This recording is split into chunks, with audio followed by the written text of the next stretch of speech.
पानी का चक्कर है बाबू। जंग हो रही है इंडिया और पाकिस्तान की। जंग का आउटकम ये आता है कि इंडस वाटर ट्रीटी को इंडिया वायलेट करता है। दुनिया कहती है कि पानी और उसकी वजह से फूड रिसोर्सेज के ऊपर आलमी जंगें होनी है। इससे मुख्तलिफ थीरीज़ हैं। लोग जेनेटिकली इंजीनियर्ड फूड्स डेवलप कर रहे हैं जहाँ पे खेती की रिक्वायरमेंट ना हो। लोग पानी के ऊपर जंगें कर रहे हैं। चाइना डैम पर डैम बनाई जा रहा है, इंडिया डैम पर डैम बनाई जा रहा है। पाकिस्तान भी अपने जोन में कोशिश करता है कि पानी का हक ज़्यादा ले सके। दुनिया के मुख्तलिफ कवानीन हैं जिसको मैनेज करते हैं, लेकिन ये पानी का इशू इतना क्रिटिकल है कि ये आलमी, मुल्क और सूबाई और इवन शहर के लेवल तक इसकी डिबेट होती है। कराची के अंदर टैंकर माफिया है। आपको पता है कि पाकिस्तान के किस किस खित्ते में कितना पानी है और कितना नहीं है। अगर आप पहाड़ी इलाकों में रहते हैं वहाँ पानी वैसे ही मुश्किल आता है आपके पास। अब पूरे पंजाब का जो रूरल टू अर्बन माइग्रेशन का बर्डन है वो लाहौर शहर पे आता है।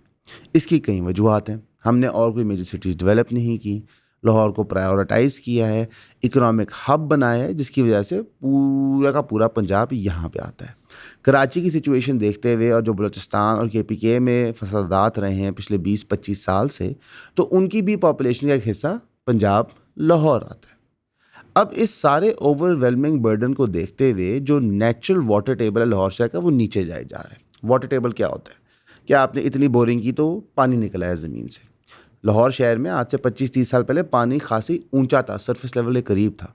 लेकिन जैसी आबादी यहाँ पे अनप्लान्ड तरीके से बढ़ती रही, रिसोर्सेज से बर्डन आता रहा, तो वाटर टेबल नीचे गिरता रहा। अब पंजाब गवर्नमेंट ने मुशर्रफ दौर में ये मंसूबा बनाया कि इस वाटर टेबल क्राइसिस को हमें कंट्रोल करना चाहिए। इसके लिए इनिशियल स्टेजेस में एक रावी रिवर के ऊपर जो लाहौर शहर के पास से गुजरता है उस पर एक बराज बनाने की ख्वाहिश का इजहार किया गया। लेकिन फिर मुशर्रफ साहब की हुकूमत चलेगी और एक खामोशी तारी होगी। अगले फेज़ में हमने देखा कि सन 2013 में नून लीग ने इस प्रोजेक्ट को रिवाइव किया। उन्होंने इन्विजन किया कि ये प्रोजेक्ट जो है इस पे बराज बनेगा, लेकिन बराज बनाने की सरकार के पास पैसे नहीं है, तो इसके गिरदो नवा के ऊपर मुख्तलिफ हाउसिंग प्रोजेक्ट्स बनेंगे, सरकार उसमें हिस्सेदार होएगी प्राइवेट पार्टियों के साथ, और वहाँ से पैसा जनरेट किया जाएगा इस प्रोजेक्ट को बनाने के लिए। इसके ऊपर सारी सियासी जमातों ने तनकीद की। उन्होंने कहा ये एक स्पेकुलेटिव रियल एस्टेट प्रोजेक्ट है जो नवाज शरीफ और उसकी फैमिली अपने कुछ साथियों को रिवॉर्ड करने के लिए बना रही है। मामला ठप हो गया। फिर PTI की हुकूमत आती है पंजाब में। हम एक नया दौर देखते हैं, इंसाफ कार्ड आता है, मुख्तलिफ पॉलिसीज़ आती हैं, और जो सबसे बड़ी पॉलिसी लाहौर और स्पेसिफिकली पंजाब के पॉइंट ऑफ व्यू से आती है वो आती है रावी अर्बन डेवलपमेंट अथॉरिटी।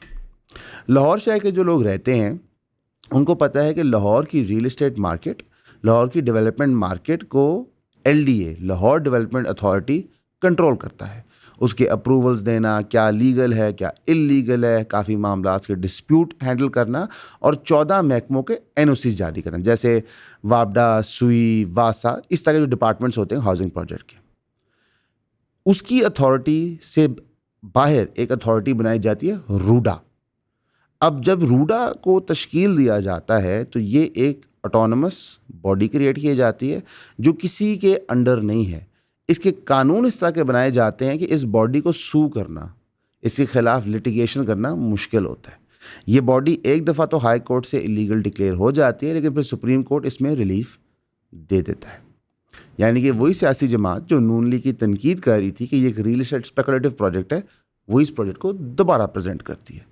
क्योंकि मैं आपको वीडियो के स्टार्ट में ही बता दूं कि इस प्रोजेक्ट के 2 पहलू हैं। एक बराज बनाना जो लाहौर शहर की नीड है, और दूसरा इसकी रियल एस्टेट स्पेकुलेटिव मार्केट। अब एक अच्छी चीज़ है और एक प्रॉब्लमेटिक चीज़ है, दोनों हैंड इन ग्लव आगे चलेंगी। इस प्रोजेक्ट का जो टोटल साइज PTI के दौर में सामने आता है वो 1,02,000 एकड़ पे होता है। लाहौर शहर इस वक्त 4,14,000 एकड़ पे है, और ये प्रोजेक्ट तकरीबन उसके 1/4 साइज़ का है। यानी कि आप वर्चुअली एक नया शहर बना रहे हैं। एक नया शहर बनाने के लिए इकोलॉजिकल सर्वे, इन्वायरमेंटल प्रोटेक्शन एजेंसी की अप्रूवल्स लेना बहुत ज़रूरी होता है। तो ज़ाहिर है वो कोई बंजर ज़मीन नहीं पड़ी हुई, वहाँ पे मुख्तलिफ़ किस्म की एग्रीकल्चर बेस्ड एक्टिविटीज़ हो रही हैं, एक लोकल हैबिटेट है, मुख्तलिफ़ जानवर और स्पीशीज़ और इंसान वहाँ पे रह रहे हैं। तो कोई भी ऐसी चीज़ करने के लिए मुतलका डिपार्टमेंट की अप्रूवल्स चाहिए होते हैं। हमने ये देखा कि जब मंगला, तरबेला, मुख्तलिफ डैम्स पाकिस्तान में बनते हैं, तो इन स्टेप्स को पुश साइड किया जाता है और उसके लॉन्ग टर्म इकोलॉजिकल कॉन्सिक्वेंसेस होते हैं। पूरे के पूरे इन्वायरमेंटल हैबिटेट उन इलाकों की चेंज कर जाती है और ये वो हैबिटेट है जो सेंचुरी से चली आ रही होती है। इसके ऊपर लोगों की इकोनॉमी बनी होती है। अगर आप कभी मंगला डैम विज़िट करें तो आपको बताते हैं कितने गांव, कितनी डिफरेंट स्पीशीज़, कितने किस्म की वेजिटेशन इस डैम के रिजर्वायर के अंदर आई है। कभी कभार गवर्नमेंट प्रायोरिटाइज करती है developmental projects when it comes to the environment, यानी कि इन्वायरमेंट को तरजीह नहीं देती, डेवलपमेंट प्रोजेक्ट को तरजीह देती है। वो ये स्पेकुलेट करते हैं कि ज़्यादा लोगों की डिमांड और रिक्वायरमेंट इस डेवलपमेंटल प्रोजेक्ट की है। इस तरह बराज के केस में भी तकरीबन 2-2.25 करोड़ लोग लाहौर शहर में रहते हैं और जो ये नया शहर बनाया जा रहा है वो लगभग 1 करोड़ 20 लाख मज़ीद लोगों को अंदाजे में रख के बनाया जा रहा है। 5 ट्रिलियन रुपीस का इसका स्पेकुलेटिव बजट है। अब ज़ाहिर है ये बजट इन्फ्लेट ही होगा, कम नहीं होएगा। और इसका जो पूरा कंप्लीशन टाइम है वो 30 साल है, यानी कि अगर 2022 में ये प्रोजेक्ट शुरू हुआ है तो 2052 में इसकी कंप्लीशन होनी है। यानी कि सरकार मुंह से एतराफ़ कर रही है कि 31 साल में ये बनेगा। अगर सरकार 30 साल कह रही है तो 60-70 साल कितने नहीं है।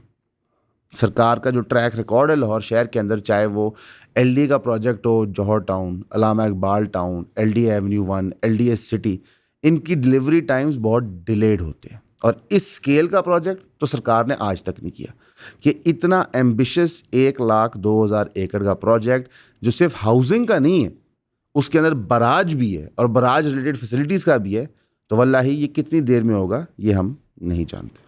अब जो बात है ना वो इससे बहुत आगे जा चुकी है कि ड्रग्स बुरी चीज़ है या ड्रग्स नहीं करने चाहिए। अब बहस इस मौजू पे होती है कि कौन से ड्रग्स करने चाहिए और कौन से ड्रग्स नहीं करने चाहिए। एक सीरीज है, इंग्लिश सीरीज है जो कि उसका नाम है ब्रेकिंग बैड। वर्ल्ड मैप पे ये ड्रग जो है उस सीजन के बाद से आई। When it comes to heroin तो ये शायद सिनेरियो अब भी यही ट्रू है कि there are a few big guns and then वो spread out करते हैं and वो आपकी streets में आता है पूरे लाहौर के अंदर।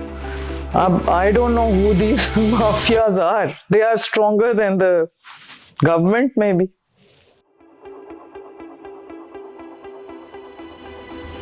कि अगर मैं आज सच की बात करती हूँ, कल को जब मुझे खुद सच बोलना पड़े तो क्या मैं बोलूंगी? क्या मैं इतनी सच्ची हूं कि मैं अपने सच का नुकसान बर्दाश्त करूं?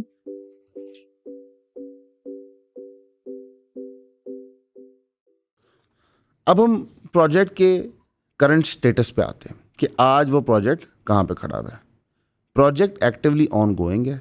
चहार बाग और सैफायर बे जोन 3 के अंदर डेवलपमेंटल काम्स हो रहे हैं। अब ज़ाहिर है 1,02,000 एकड़ इसको मुख्तलिफ जोन्स में तकसीम किया हुआ है।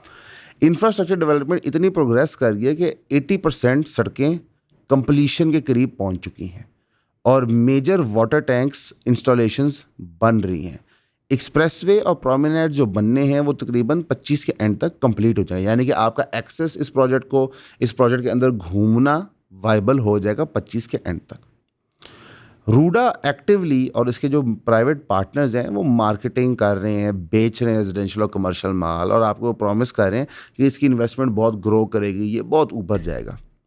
इस सब के बावजूद हाई कोर्ट ने जनवरी 2022 में कहा था कि इस प्रोजेक्ट को अनकॉन्स्टिट्यूशनल डिक्लेयर करना पड़ेगा क्योंकि इसके मुतलका डिपार्टमेंट से क्लियरिटीज़ नहीं है। लेकिन सुप्रीम कोर्ट ने इसको एक आप समझें आधी अप्रूवल दे दी जनवरी 31, 2022 को, जहाँ पे उन्होंने कहा कि जहाँ पे कंसेंट है लैंड एक्वायरिंग में तो आप उस एरिया पे डेवलपमेंट का काम जारी रखने दें।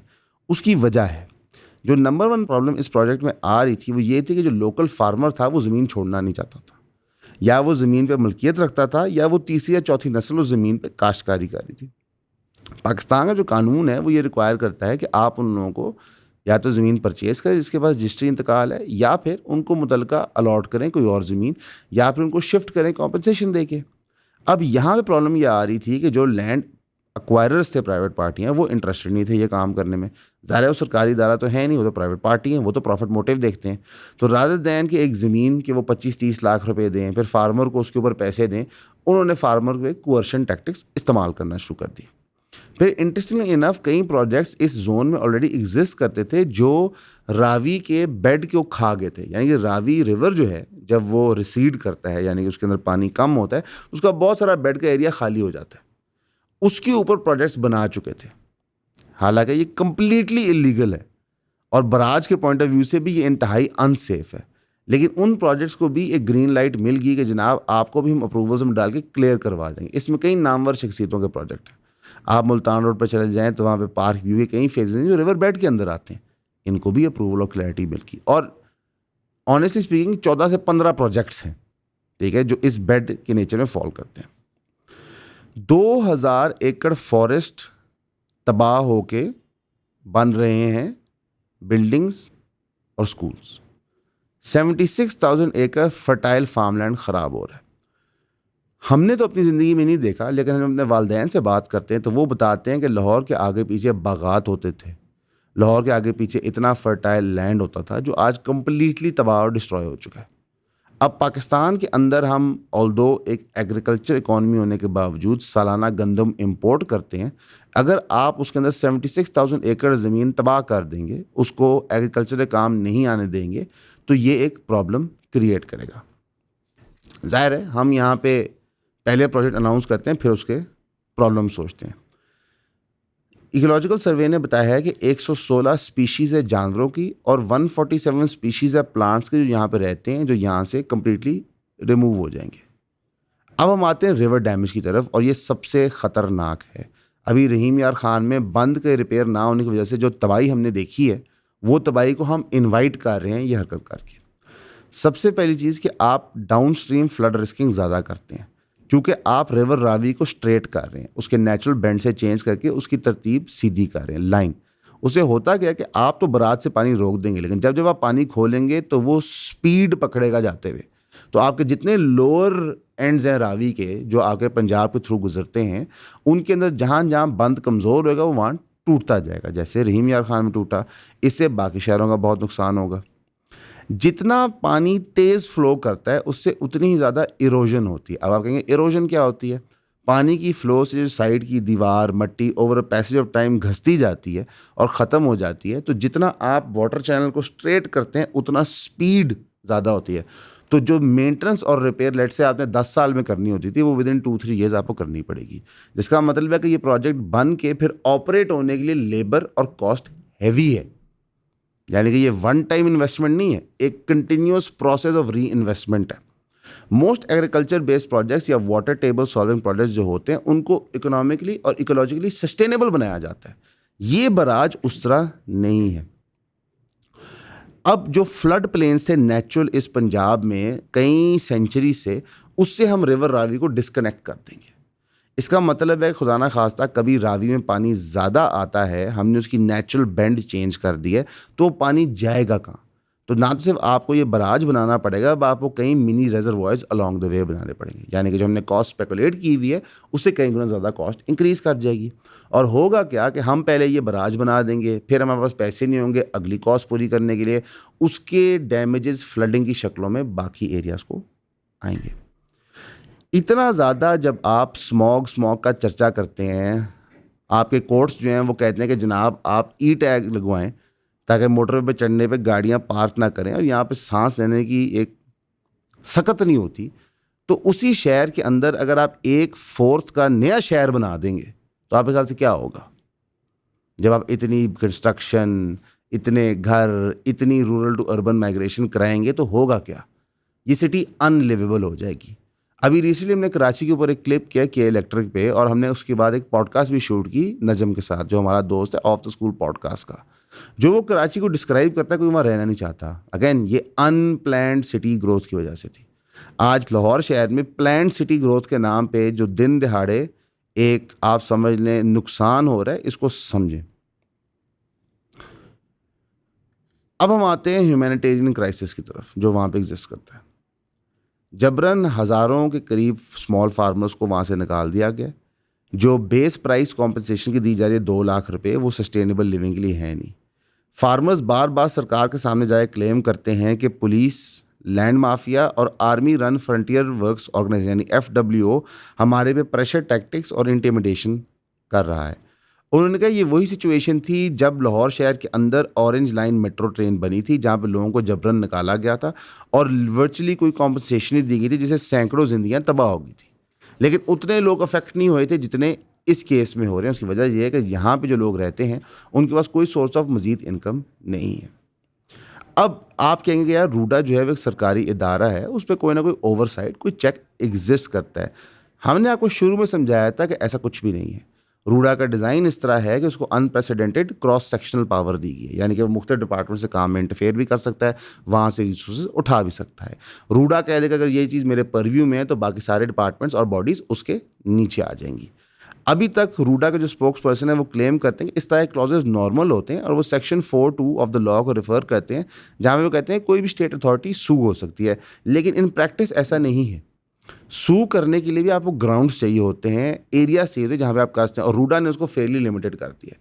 उन्होंने इनफैक्ट सिर्फ लैंड एक्वायरिंग के प्रोसेस तक सूट्स रखे हुए हैं, बाकी आप कोई सूट इन्वायरमेंटल प्रोटेक्शन के ऊपर, कंस्ट्रक्शन लॉज के ऊपर नहीं कर सकते। रूडा नए सिरे से डिफाइन करेगा कि रूडा के अंदर कंस्ट्रक्शन क्या होगी। लेट्स से LDA डिफाइन करता है कि एक कनाल के ऊपर आप 4 मंजिलें बना सकते हैं, रूडा ये भी अलाउ कर सकता है कि एक कनाल पे आप 10 मंजिलें बना लें। इससे जो इम्पैक्ट होगा आपके इंफ्रास्ट्रक्चर के ऊपर वो कैटेक्लिज्मिक है। कैसे?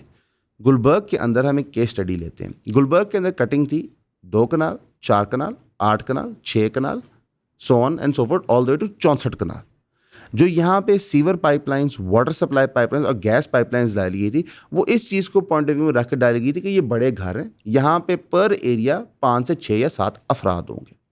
अब उसी 4 कनाल के प्लॉट पे अगर आप 82 अपार्टमेंट स्टोरी बिल्डिंग बना दें, यानी कि 82 अपार्टमेंट्स वाली बिल्डिंग बना दें, जिस हर अपार्टमेंट में 3 बंदे हों, तो पाइपलाइन उसका लोड बर्दाश्त नहीं करेगी। अगर उसी पे आप कमर्शियल बिल्डिंग बना दें जिसमें 100 दुकानें हों, तो पाइपलाइन लोड बर्दाश्त नहीं करेगी।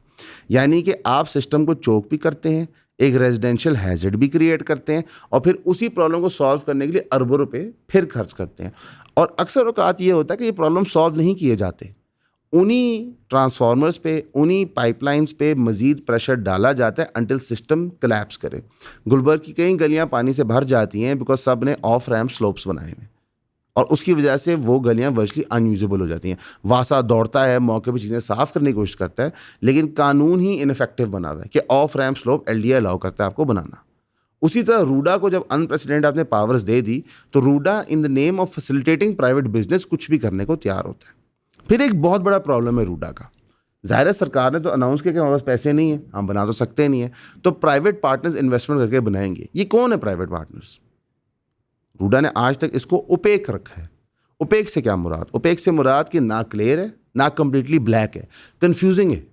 हालांकि ये पब्लिक स्क्रूटनी नहीं होनी चाहिए कि जनाब कौन सी कंपनी रूडा में इन्वेस्ट कर रही है, क्या वो company best interest of Lahore शहर के लोगों का रखती है, क्या वो कंपनी एथिकली साउंड है। क्यों? क्योंकि हमने हाउसिंग इंडस्ट्री में देखा है कि जो डेवलपर होता है वो एथिकली साउंड नहीं होता, वो फ्रॉड भी करता है, 2 नंबरी भी करता है, डिलीवरी भी नहीं देता, नाकस मटीरियल भी इस्तेमाल करता है।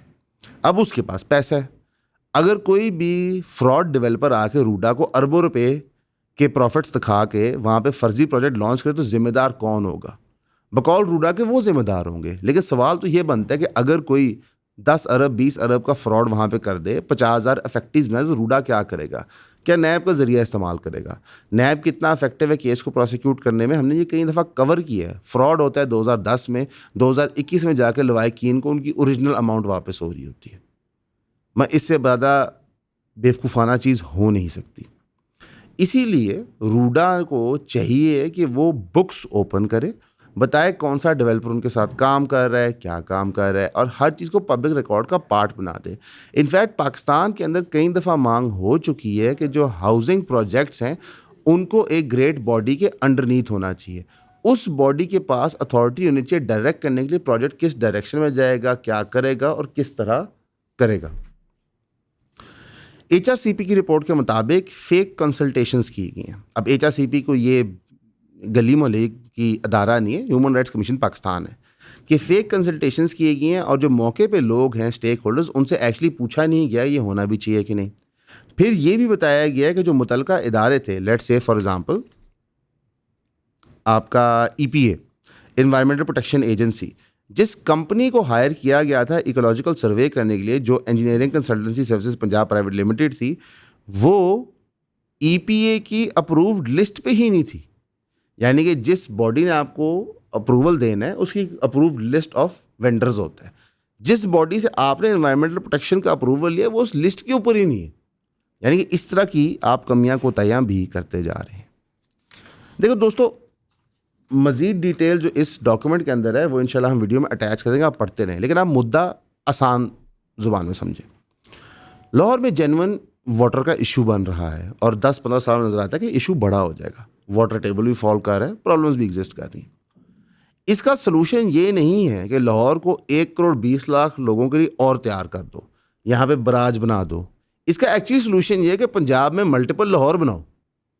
अब मसला ये है कि मल्टीपल लाहौर बनाने में टाइम लगता है, लेकिन सरकार खुद कह रही है कि ये बराज प्रोजेक्ट करने में भी 30 साल लगते हैं। अगर 30 साल पे डेवलपमेंट फैसलाबाद, गुजरांवाला, सियालकोट, सदर्न पंजाब की तरफ मुल्तान, बहावलपुर, खानेवाल, नारोवाल, इन एरियाज़ पे की जाए तो आपका क्या ख्याल है, यहाँ से लोग लाहौर आएंगे? नहीं। लेकिन पंजाब की सरकार का हमेशा ये टारगेट रहा है कि लाहौर शहर को ओवर डेवलप करो। इसकी वजह से बाकी एरियाज़ नेगलेक्ट होते हैं।